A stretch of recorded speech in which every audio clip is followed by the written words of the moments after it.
சிட்டுக்குருவி போல சந்தோஷமா திரியிற சுதந்திர பறவை தான் நம்ம நாயகி மதுமிதா. ஆனா நம்ம நாயகன் இருக்காரே ஆதித்யவர்மா, சொல்ல போனா அவர் ஒரு டெரர் பீஸ். பொண்ணுங்களோட நிழல் தான் மேல பட்டாலே பாவம்னு நினைக்கிற ஒருத்தர். ஆதியோட அகராதியில தப்புக்கு தண்டனை மரணம் மட்டும்தான். இப்படி இருக்க நம்ம ஆதியோட வாழ்க்கையில இந்த பட்டாம்பூச்சியா சிறகடிச்சு திரியிற நம்ம மதுமிதா மாட்டிக்கிறாங்க. பார்த்த பார்வையிலேயே ஆதிக்கு மது கூட பூர்வ ஜென்ம பந்தம் இருக்கிறது மாதிரி ஒரு உணர்வு. இதுல தவிர்க்க முடியாத சூழ்நிலையில மது சில கண்டிஷன்களோட ஆதிய மேரேஜும் பண்ணிக்கிறாங்க.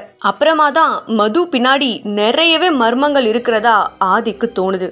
ஆனா எப்படி ட்ரை பண்ணியும் அவரால் மது பத்தின உண்மையை கண்டுபிடிக்கவே முடியல. நாட்கள் போக போக மதுவும் ஆதிய காதலிக்க ஆரம்பிக்கிறா.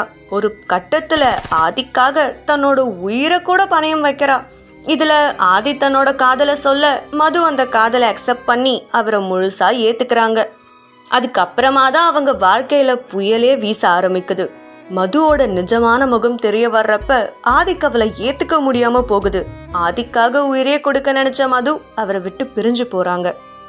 மதுமிதாவை பார்த்ததுமே ஆதிக்கு ஏன் பிடிக்கணும்? மது ஆதிய திருமணம் செய்ய ஏன் சம்மதம் சொல்லணும்? மதுவுக்கு பின்னாடி மறைஞ்சிருக்கிற அந்த மர்மம் தான் என்ன? இவை அனைத்தையும் அறிந்து கொள்ள எனக்காக ஒரு உயிர் நாவலை பாக்கெட் நாவல் ஆப்பில் படியுங்கள்.